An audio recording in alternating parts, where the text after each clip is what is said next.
7 चक्रों का रहस्य, ऊर्जा केंद्र जो आपकी चेतना को बदल सकते हैं। क्या आपने कभी भीतर की उस बेचैनी को महसूस किया है जो बाहरी जीवन की हलचल से नहीं बल्कि किसी अनजानी ऊर्जा से जन्म लेती है? क्या आपने कभी ध्यान के समय ऐसा अनुभव किया है कि जैसे शरीर तो स्थिर है लेकिन भीतर कुछ कंपन हो रहा है, कोई ऊर्जावान स्पंदन जो ऊपर की ओर उठना चाहता है? यही अनुभव हमारे भीतर स्थित चक्रों का संकेत है। वे ऊर्जा केंद्र जो न केवल हमारे शरीर से जुड़े हैं बल्कि हमारी चेतना, भावनाओं, मन और आध्यात्मिक यात्रा की दिशा को तय करते हैं। इन चक्रों की सबसे प्राचीन व्याख्या हमें शत चक्र निरूपण नामक ग्रंथ में मिलती है, जो आगम तंत्र का एक भाग है। ये वही परंपरा है जहां भगवान शिव ने मां पार्वती को तंत्र और योग का रहस्य बताया था। यह कोई कल्पना नहीं बल्कि ऊर्जा का विज्ञान था, जिसे बाद में कई संतों, योगियों और मनीषियों ने अनुभव के धरातल पर उतारा।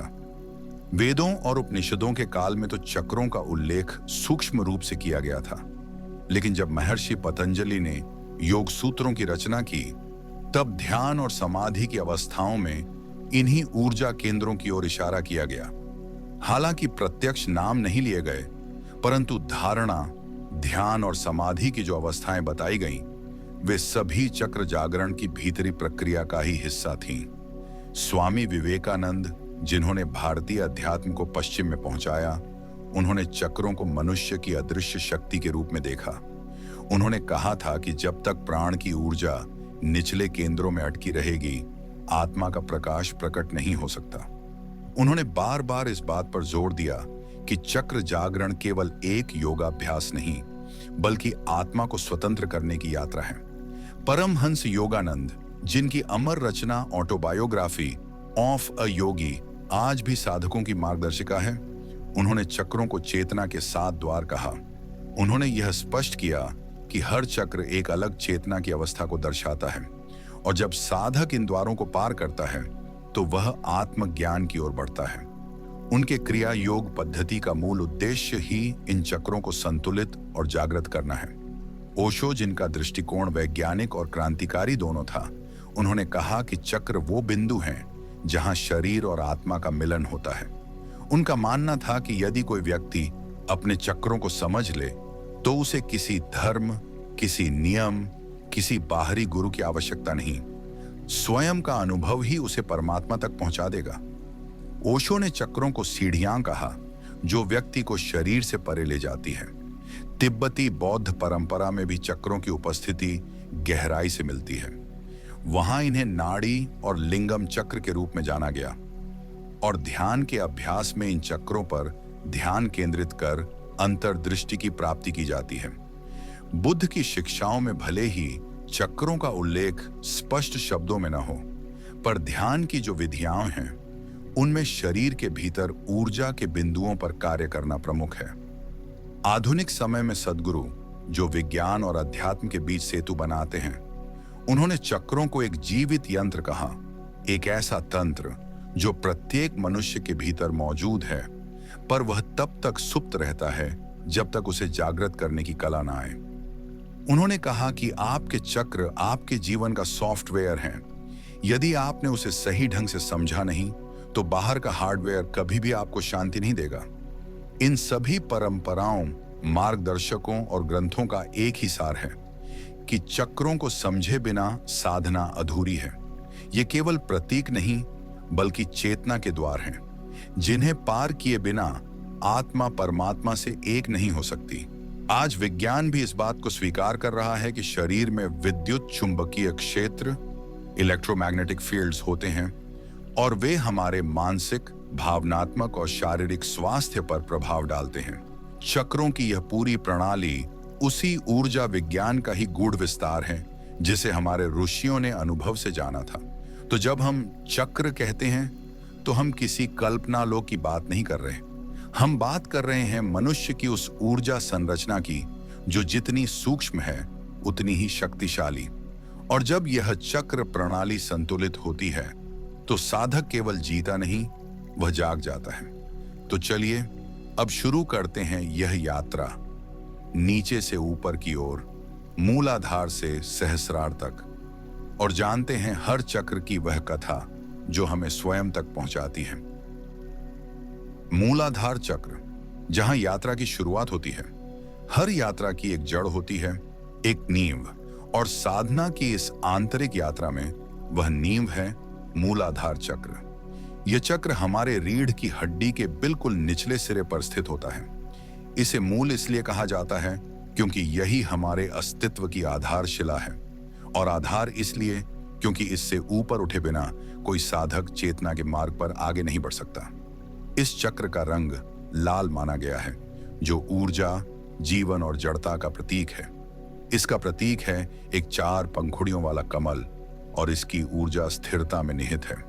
यह पृथ्वी तत्व से जुड़ा हुआ है। जरा सोचिए, जैसे एक वृक्ष की जड़ें जमीन से जुड़ी होती हैं, उसी तरह यह चक्र हमें धरती से जोड़ता है, शारीरिक रूप से, मानसिक रूप से और आध्यात्मिक रूप से।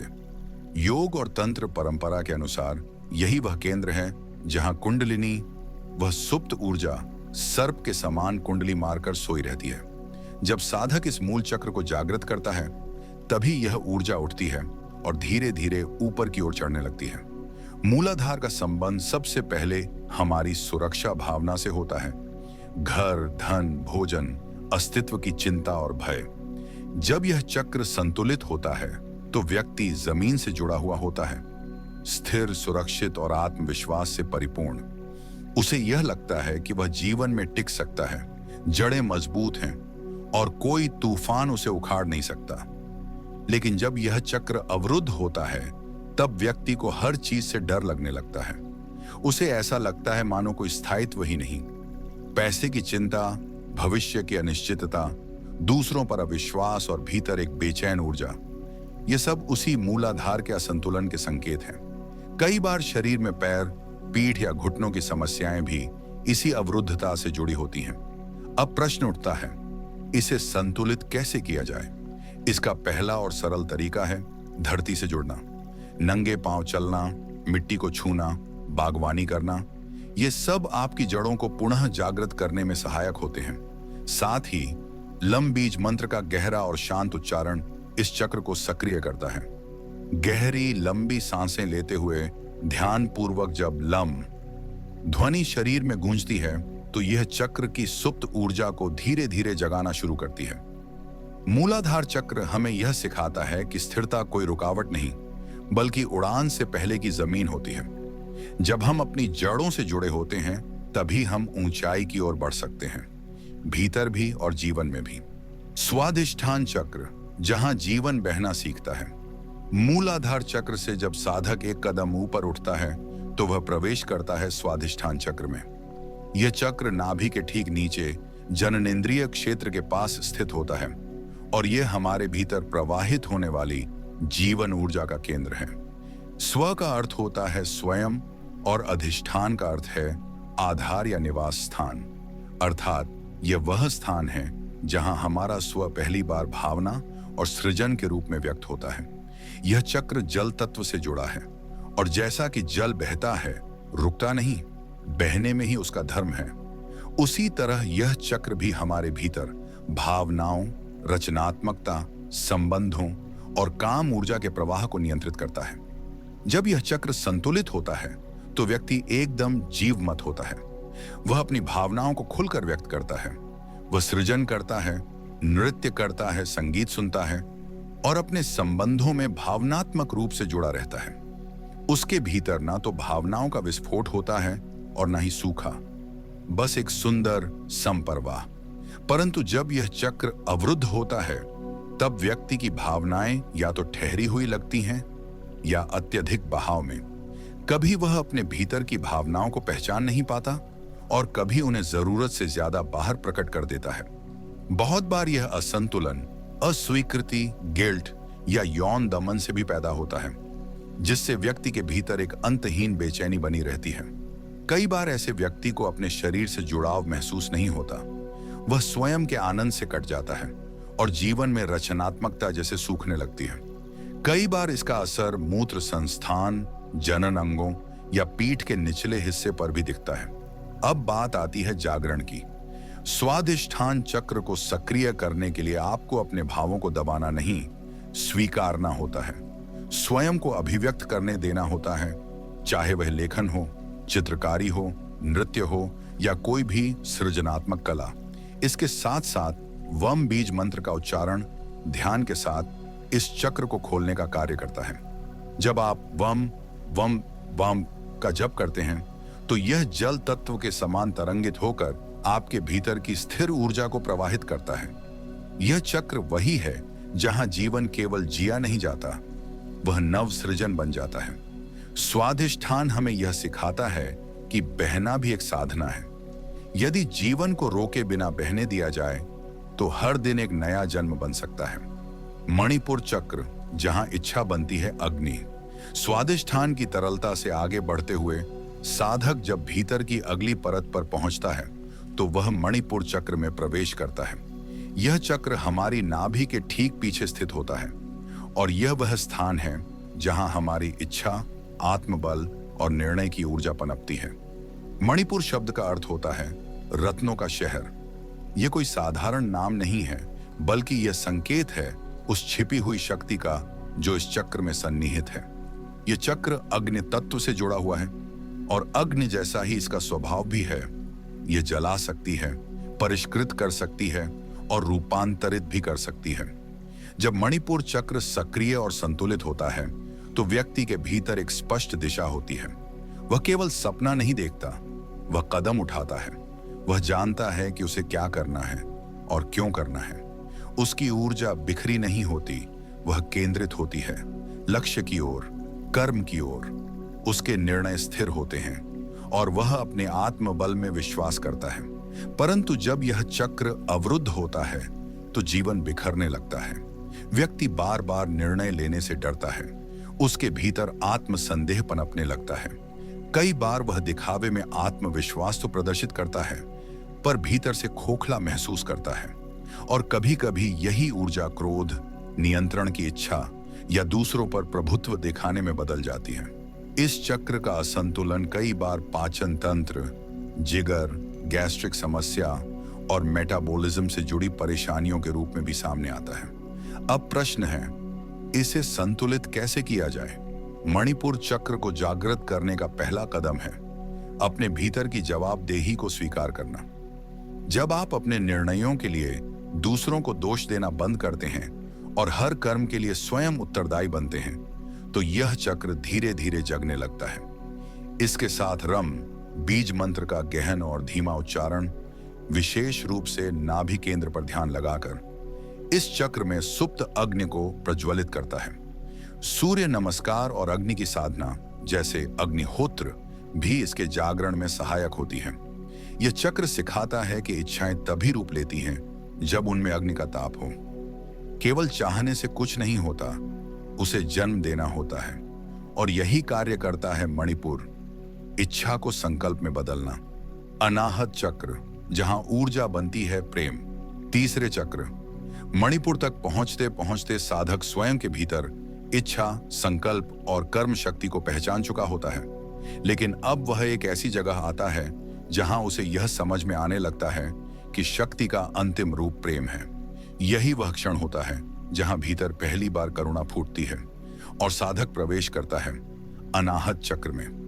यह चक्र हमारे हृदय के केंद्र में स्थित होता है और इसका नाम है अनाहत, अर्थात जो बिना आघात के भी गूंजता है। यह कोई साधारण नाम नहीं। यह दर्शाता है कि प्रेम, करुणा और अपनत्व जैसी भावनाएं किसी टकराव या कारण की मोहताज नहीं होती। वे बस अपने आप प्रस्फुटित होती हैं, जैसे आत्मा की सुगंध।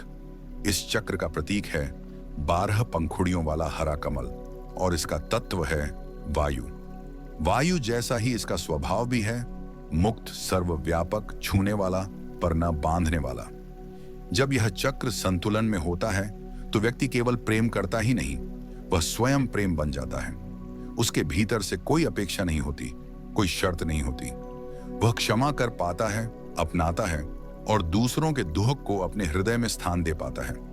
लेकिन जब यह चक्र अवरुद्ध होता है तो जीवन जैसे सूख जाता है, संबंध बोझ लगते हैं। व्यक्ति या तो अत्यधिक भावुक हो जाता है या फिर भावहीन। उसे अपने ही भीतर अकेलापन महसूस होता है, चाहे चारों ओर लोग ही क्यों ना हों। रिश्तों में डर, चोट, अस्वीकृति और अविश्वास, ये सब इस चक्र के असंतुलन के लक्षण होते हैं। शारीरिक रूप से यह चक्र हमारे हृदय, फेफड़ों, छाती और रक्त संचार तंत्र से जुड़ा है। इसके अवरुद्ध होने पर सांस से जुड़ी समस्याएं, दिल की धड़कन असामान्य होना या उच्च रक्तचाप जैसी स्थितियां उभर सकती हैं। इस चक्र का जागरण कोई यांत्रिक प्रक्रिया नहीं, यह एक भावनात्मक साधना है। सबसे पहले क्षमा करना सीखें, स्वयं को और दूसरों को। फिर दूसरों के लिए कुछ निस्वार्थ करें, बिना किसी चाह के। जब आप ऐसा करते हैं तो आपका हृदय स्वतः खुलने लगता है। यम बीज मंत्र इस चक्र की ध्वनि है।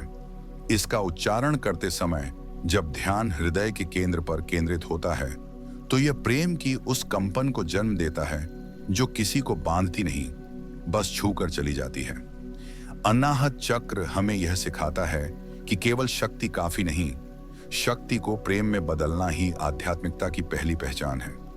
यहाँ साधक पहली बार अपने और दूसरों के बीच की दीवारें टूटते हुए देखता है और तब उसे यह अनुभव होता है कि सच्चा प्रेम भीतर की सबसे ऊंची ऊर्जा है।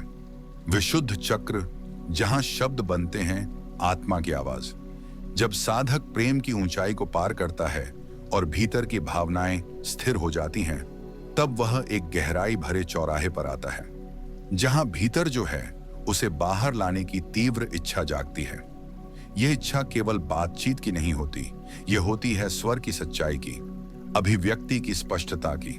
और यही वह द्वार है, विशुद्ध चक्र, गले के मध्य में स्थित ऊर्जा केंद्र। विशुद्ध का अर्थ है पूर्ण रूप से शुद्ध, और यह चक्र उसी वाणी का प्रतिनिधित्व करता है जो हृदय से निकलती है, अहंकार से नहीं। यह केवल बोलने का केंद्र नहीं, यह आत्मा की गहराइयों से उठती हुई आवाज का स्रोत है। इस चक्र का रंग है नीला, शांत, गहरा और सत्य के स्पंदन से भरा हुआ। प्रतीक के रूप में इसे 16 पंखुड़ियों वाले कमल से दर्शाया गया है और इसका तत्व है आकाश। यह कोई संयोग नहीं है कि यह चक्र आकाश से जुड़ा है, क्योंकि जैसे आकाश में ध्वनि फैलती है वैसे ही सत्य भी वाणी में विस्तार पाता है। जब यह चक्र संतुलित होता है तो व्यक्ति की वाणी स्पष्ट होती है, लेकिन कठोर नहीं। वह केवल बोलता नहीं, वह कहता है।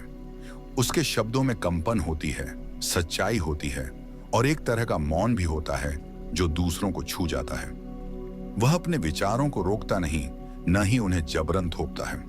लेकिन जब यह चक्र अवरुद्ध होता है तब सबसे पहले भीतर संकोच आता है। व्यक्ति अपनी बात कहने से डरने लगता है, या तो वह चुप्पी ओढ़ लेता है या फिर बहुत जोर से बोलने लगता है ताकि भीतर की असुरक्षा छुप जाए। कई बार यह अवरोध झूठ बोलने, छल से संवाद करने या अपनी सच्चाई को दबाने के कारण भी पैदा होता है। शारीरिक रूप से इसका प्रभाव हमारे गले, आवाज, थायराइड ग्रंथि और गर्दन पर पड़ता है। जब यह चक्र असंतुलन में होता है तो व्यक्ति को गले में खराश, आवाज में कंपन, थकान या बार बार चुप हो जाने की समस्या होती है। इस चक्र को संतुलित करने के लिए सबसे पहले स्व अभिव्यक्ति का अभ्यास करें। स्वयं से बातें करें, डायरी लिखें, मौन के अभ्यास के साथ गहरी सांसें लें। संगीत, गान और मंत्रों का उच्चारण भी इसमें सहायक है, विशेष रूप से हम बीज मंत्र।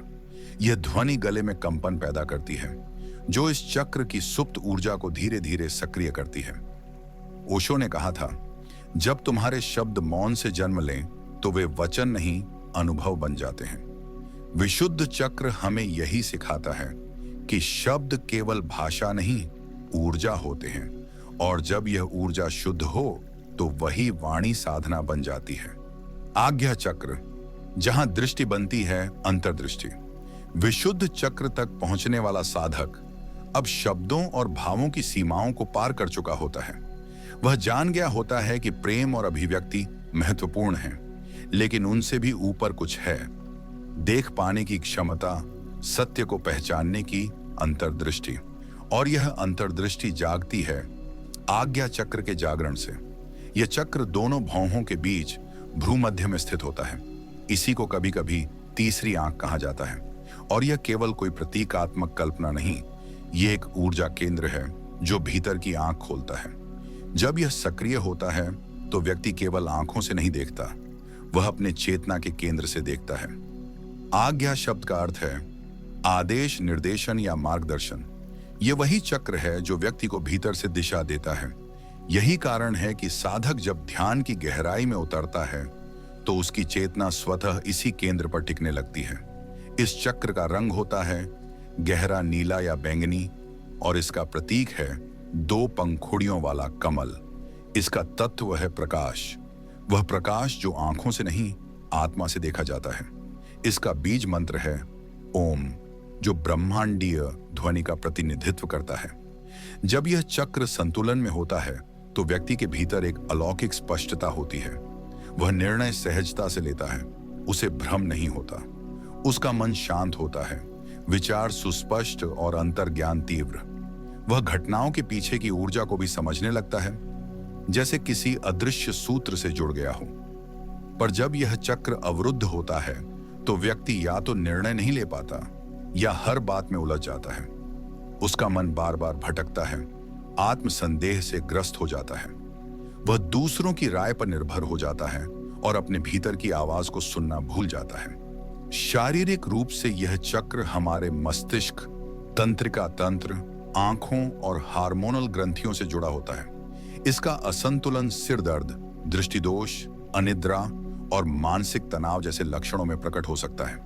इस चक्र के जागरण के लिए ध्यान का अभ्यास अत्यंत आवश्यक है, विशेषकर त्राटक, जहां साधक किसी बिंदु पर लगातार एकाग्र होकर अपनी दृष्टि को स्थिर करता है।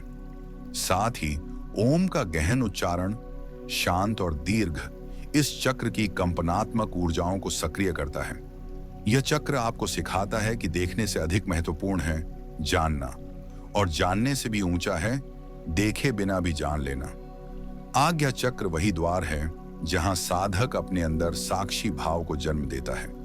वहां विचार नहीं होता, केवल दृष्टा होता है, जो कुछ नहीं करता केवल देखता है, और उसी देखना धीरे धीरे जागरण बन जाता है।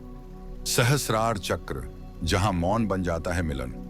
अब तक की यात्रा में साधक ने शरीर की जड़ता से लेकर दृष्टि की ऊंचाई तक हर पड़ाव को पार कर लिया है, लेकिन चेतना की यह यात्रा तब तक पूर्ण नहीं होती जब तक वह उस अंतिम द्वार को न छू ले, जहां सब कुछ समाप्त हो जाता है और सब कुछ एक हो जाता है। यही द्वार है सहस्रार चक्र। यह चक्र सिर के शीर्ष पर स्थित होता है, ठीक उस स्थान पर जहां शिशु का सिर जन्म के बाद तक कोमल रहता है। योग परंपरा मानती है कि यही वह द्वार है जहां आत्मा शरीर में प्रवेश करती है और जहां से वह मुक्त होती है। सहस्रार का अर्थ होता है हजारों पंखुड़ियों वाला कमल। यह कोई फूल नहीं, बल्कि एक प्रतीक है, एक ऐसी चेतना का जो सीमाओं से परे है, जो न समय में है न स्थान में। इसका रंग श्वेत या बैंगनी माना गया है, शुद्धता और दिव्यता का प्रतीक। इस चक्र का कोई तत्व नहीं होता, क्योंकि यह 5 तत्वों से परे है। यह भौतिक नहीं, केवल आध्यात्मिक है। यही कारण है कि इसे केवल समझा नहीं जा सकता, अनुभव किया जा सकता है। जब यह चक्र जागृत होता है तो साधक को ऐसा लगता है मानो वह केवल शरीर नहीं, केवल मन नहीं, बल्कि ब्रह्मांड का ही हिस्सा है।